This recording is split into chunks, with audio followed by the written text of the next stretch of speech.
put you into breakout rooms so you can do that.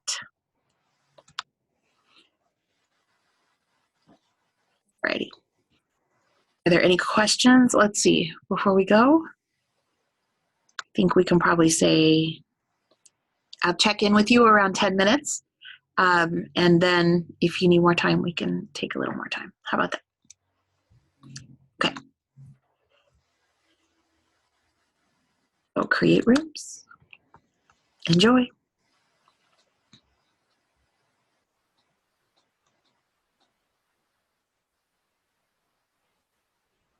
Oh, I didn't open them. Goodness. Now try.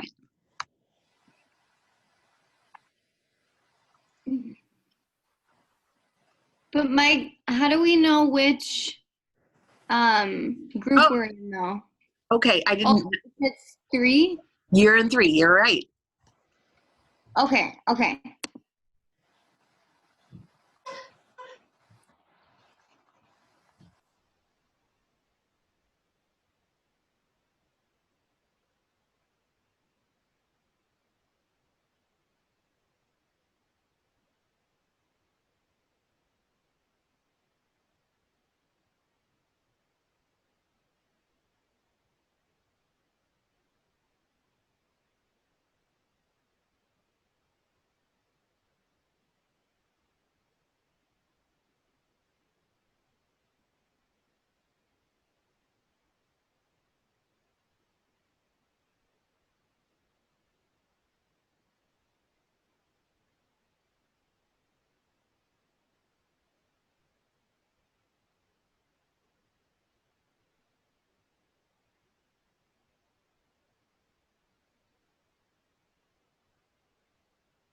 Would you guys like more time?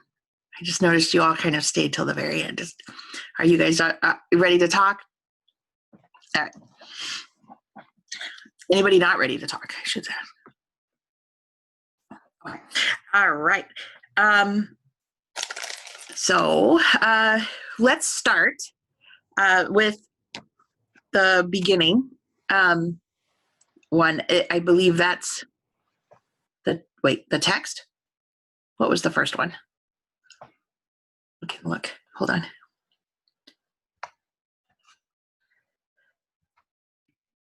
The reader. So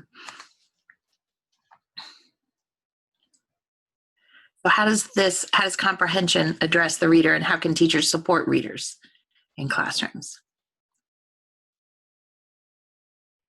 So I guess one of the main things that said in that section was that we need to use the knowledge that they have. So any world knowledge that they have, making sure that the text is using that instead of giving or using, I should say, things that they have know nothing about. So that's one of the strategies that'll help them to be able to comprehend the text a little bit more. Right. And Beth, wasn't it your student who you noticed did so much better when she had some background to connect with the book? And that's probably why. Mm-hmm.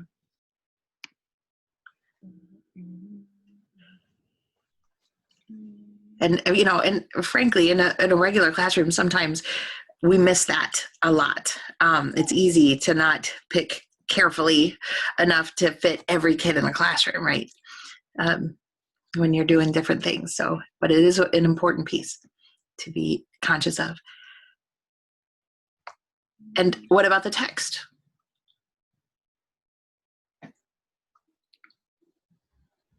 We don't have the text. That would be mine and Tamika's.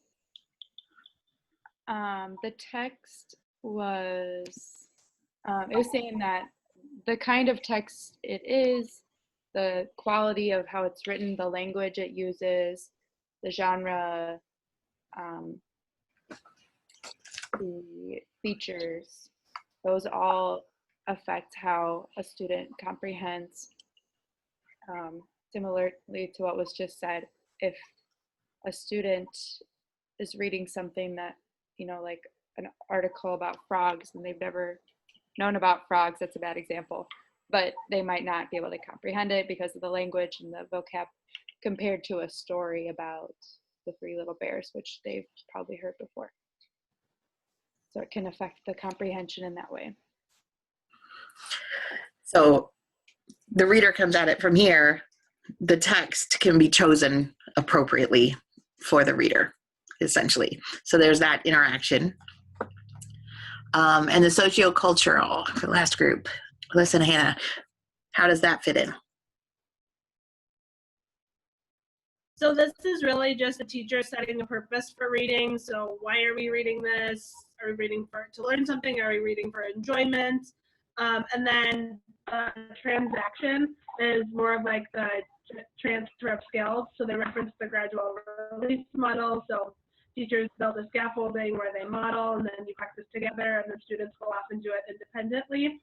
So during that time, the instructor codes when students could use the strategy by themselves in the hope that it transfers to independent work or assessment. And that purpose for reading is really, really important. Not only for just, kind of knowing what's going to happen, which is an important piece, but also so that the students can adjust their stance, their entry point, and their strategies so that they can meet the needs of that purpose. So that's an important piece. Excellent.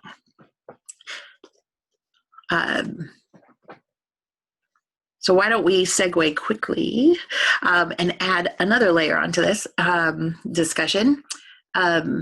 And that, we're coming from comprehension and going right to Dibbled, isn't it? Dibbles. or I think it's hilarious how Goodman talks about people being dibbled. I think that it's kind of, I love the word. Anywho, so let's look. And now I want you to, we're going to go back to your groups, and I want you to think about Goodman's introduction, and think about, and basically it goes through all of the parts of Dibbles, and kind of does a critical analysis.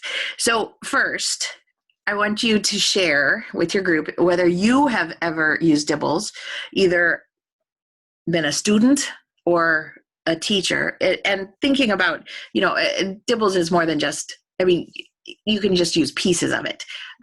You might have experience with different pieces of it, of either that test or very similar ones that are kind of copies. So if you've had those experience, what was your experience? And then second, what do you think Goodman is leaving out? Is there anything not included there? So kind of what is your experience? How does, and thinking really about Goodman, how does his discussion and critical reading of this test interact with your experience? And, what parts ring true, what parts, and what is Goodman leaving out, if anything? So does that make sense? Any questions? All right. Again, it's on the goals page. If you may need to bring it up again, because I just transferred that there. So now let's go back for another 10 minutes for this round in your same groups.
All right. Welcome back, everybody. So tell me, how did it go?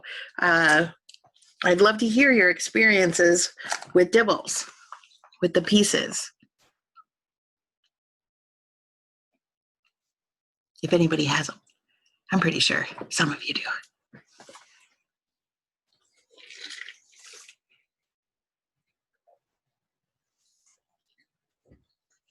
I used Dibbles with in an intermediate school, 5th and 6th grade students.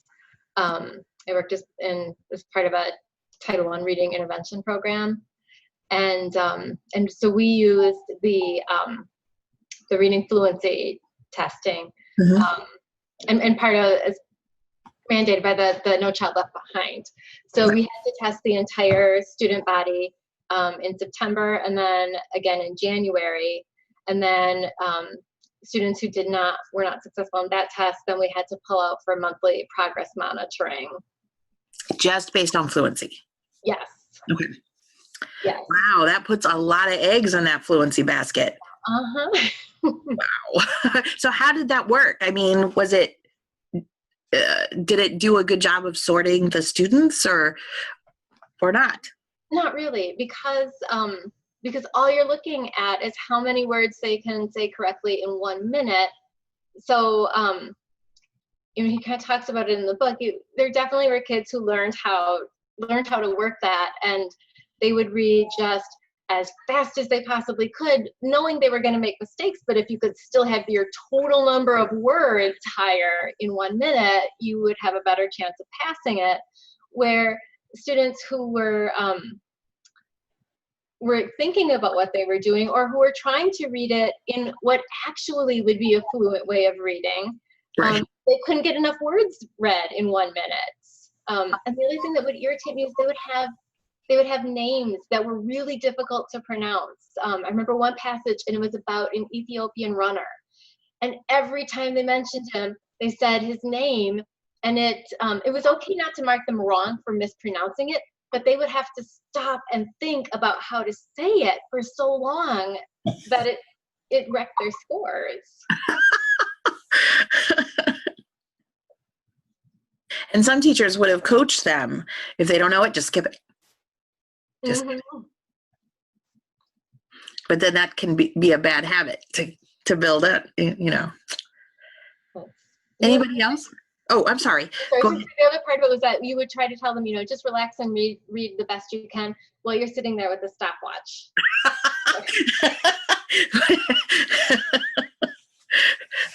It's never like oh yeah, that would make me crazy.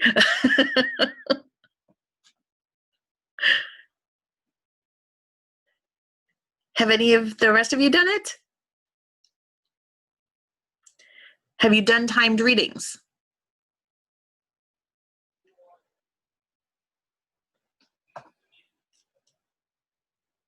Oh, I'm surprised. But because it was, like you said, it was mandated for a while so that everybody was using it for a good long time, actually. And I still find schools that still think it's important, that it's part of the rules that they have to follow. So interesting. So, but now I've forgotten what the second part of the question was. Hold on.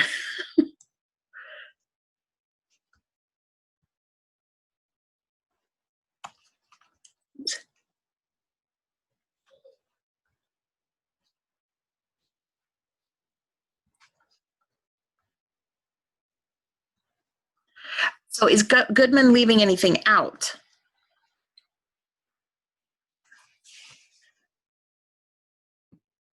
Hannah and I talked about how, now I have to find the page I was on again.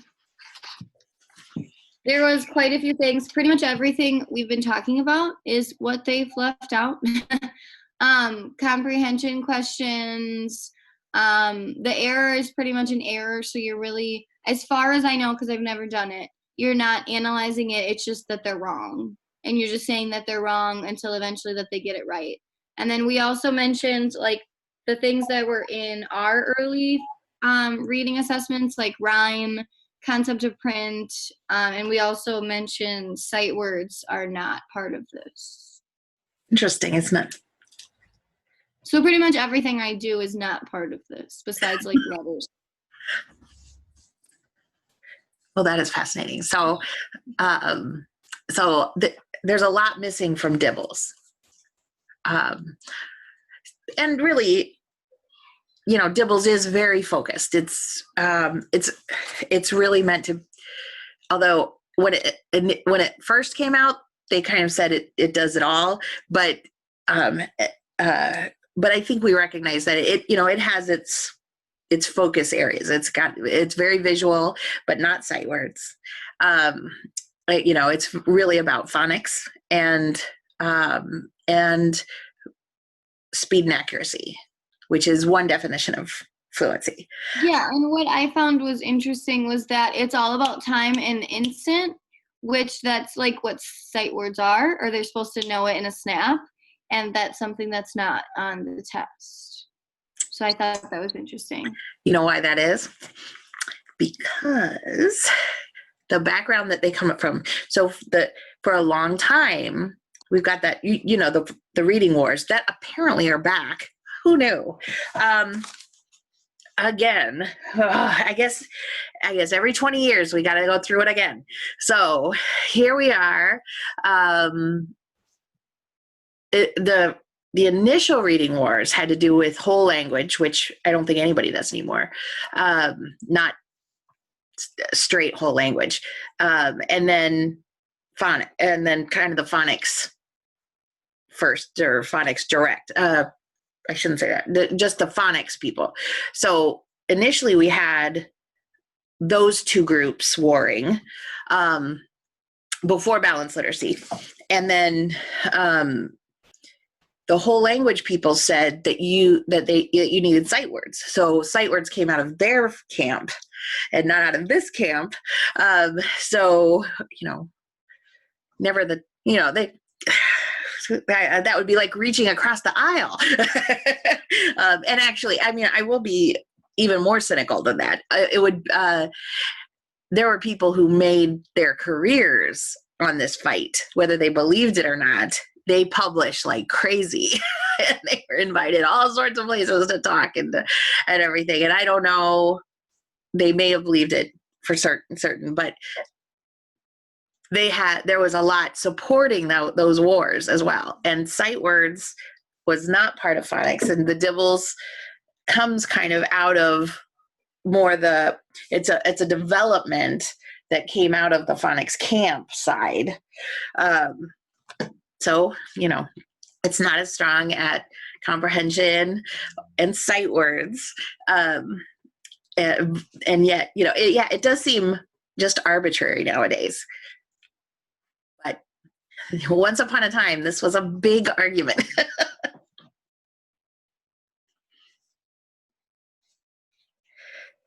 I think that's important to know, too, because obviously we repeat history again and again and again. Here's phonics coming back as phonics first, and we've got reading wars that don't really exist, because I think most teachers aren't saying that you need one or the other. You need both. You need everything.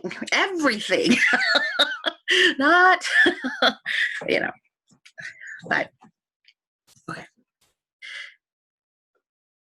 So what else did you discuss?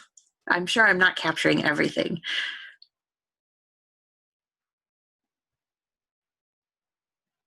Or what did you notice? Are you guys like me when you read something that in the margins you'll find all these like ridiculous statements? I loaned somebody an old book from, again, like 20 years ago. And they said, "Oh my gosh, you said, this is just like my sister!" Exclamation point.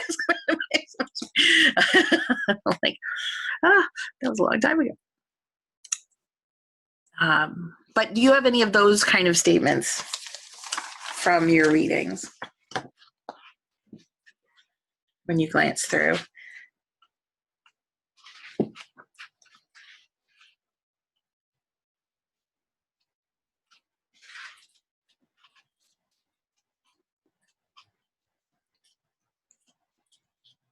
Or are you guys just exhausted? Who's tired? Yes, Danielle. Danielle's tired. I'm tired. No. I guess one of the first things that I wrote down was the whole fluency in their meaning, or in Dibbles, is speed and accuracy, I guess. And we don't necessarily, I don't look at fluency that way. And I don't know.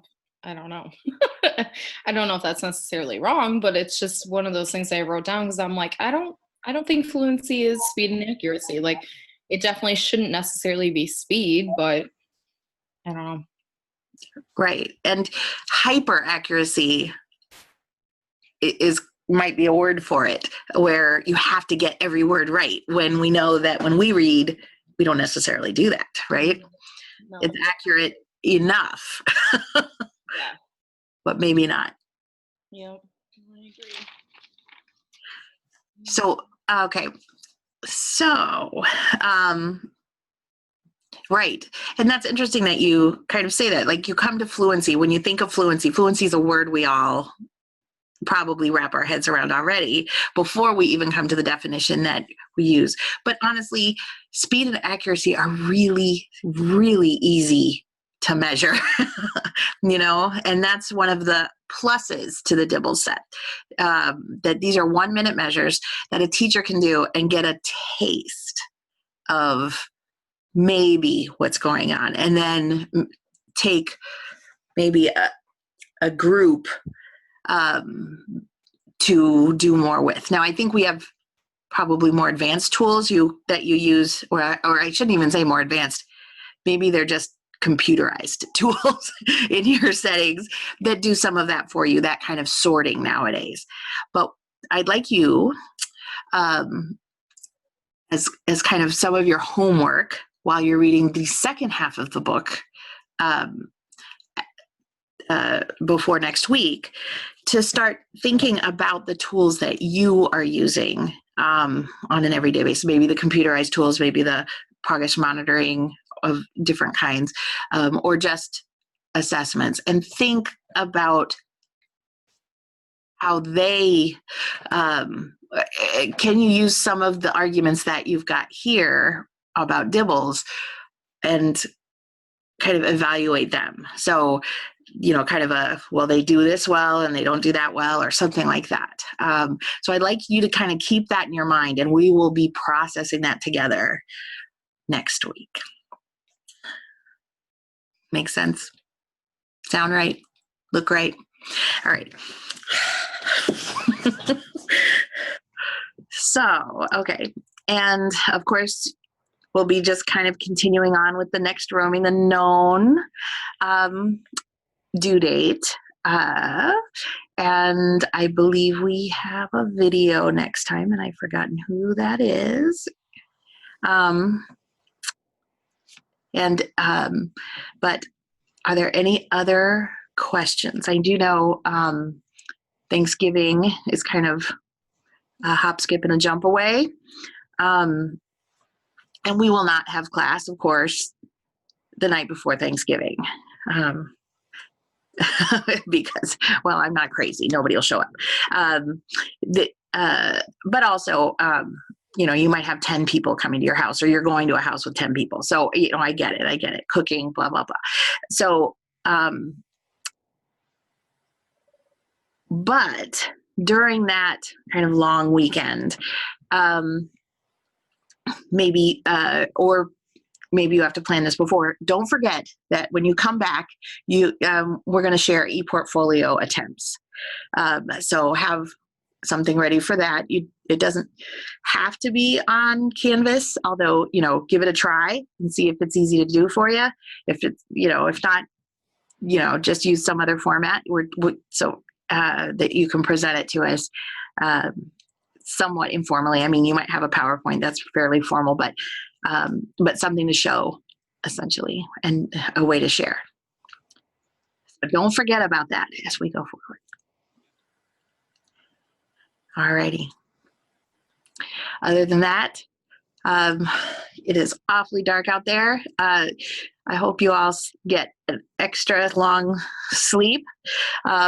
and still wake up on time and are ready for school tomorrow. And but I wish you all extra hours in your day. So I'll see you next week. Take care, guys. Can you make that happen? Oh my gosh, if I could, I would have a really different life. Well, that would be wonderful. Oh my gosh, I have a serious fantasy life around that.